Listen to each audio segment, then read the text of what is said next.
Hi everyone, welcome to Vaidehi Rajaram channel.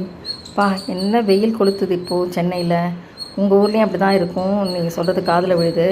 இந்த வெயிலை கூட சமாளிச்சிடலாங்க. ஆனால் இந்த குழந்தைங்களுக்கு லீவ் விட்ட அப்புறம் அவங்கள சமாளிக்கிறது இருக்கே, அது ரொம்ப கஷ்டம். எப்போ பாரு ஐஸ்கிரீம் கூல்ட்ரிங்க்ஸ்னு எதையாவது கேட்டுகிட்டே இருப்பாங்க. வாங்கி கொடுத்தா அது உடம்புக்கும் ஆகாது. அதனால் நான் இந்த சம்மர் சீசனில் குவிக் சம்மர் ரெசிபீஸ் நிறைய போட போகிறேன். இது உங்களுக்கு குழந்தைங்களுக்கு வீட்டில் குட்டீஸ்க்கு செஞ்சு கொடுக்கறதுக்கு ரொம்ப யூஸ்ஃபுல்லாக இருக்கும். என்னோடய சேனலை சப்ஸ்கிரைப் பண்ணிக்கலன்னா கட்டாயம் பண்ணிக்கோங்க. அப்புறம் பெல் ஐக்கானை கிளிக் பண்ணுங்கள், நோட்டிஃபிகேஷன்ஸ் ஆனில் வச்சுக்கோங்க. அப்போ தான் நான் போடுற வீடியோஸ் உடனே வரும். லைக் பண்ணுங்கள், ஷேர் பண்ணுங்கள். இப்போது இன்றைக்கி நம்ம பண்ண போகிறது குழு குழு கம மசாலா மோர். இது எப்படி பண்ணுறதுன்னு பார்க்கலாம். இப்போது நான் இதுக்கு இன்றைக்கி ஒரு சின்ன கொத்து கொத்தமல்லி எடுத்துட்டுருக்கேன், ஒரு சின்ன துண்டு இஞ்சி, 2 கொத்து கருவேப்பிலை, அதுக்கப்புறம் ஒரு சின்ன பச்சை மிளகா. குழந்தைங்களுக்கு காரமாக இருக்குன்னா பச்சை மிளகாயை கூட நீங்கள் அவாய்ட் பண்ணிக்கலாம்.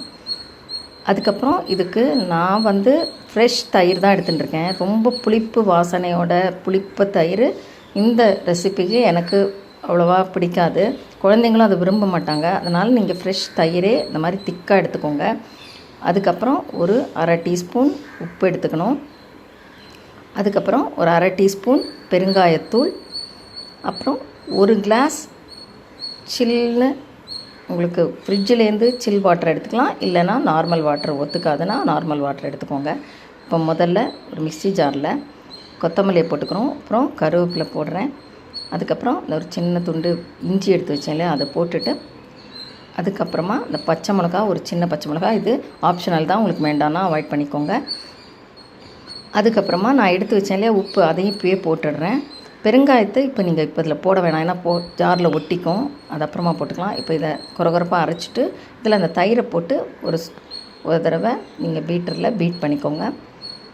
பல்ஸ் மோடில் கொடுத்து அரைச்சிட்டு அதுக்கப்புறமா பெருங்காயத்தை போட்டு திருப்பியும் பல்ஸ் மோடில் 2-3 தடவை அரைச்சிட்டு அப்புறம் தேவையான அளவுக்கு தண்ணி சேர்த்துக்கோங்க.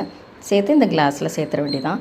உங்களுக்கு எப்படி கன்சிஸ்டன்சி தண்ணியாக வேணும்னா தண்ணியாக சேர்த்துக்கலாம், இல்லைன்னா திக்காக வேணாலும் திக்காக குடிக்கலாம். இப்போ இதுக்கு மேலே இந்த கருவேப்பிலை கொத்தமல்லிலாம் கார்னிஷ் பண்ணினா பார்க்க அழகாக இருக்கும். குழந்தைங்க விரும்பி திருப்பி கேட்டு குடிப்பாங்க, அடிக்கடி செய்ய சொல்லுவாங்க. இது உண்மையாகவே குழந்தைங்களுக்கு அந்த சம்மரோட ஹீட்டு உடம்பு அஃபெக்ட் பண்ணாமல் நல்ல ஒரு பாதுகாப்பாக இருக்கும்.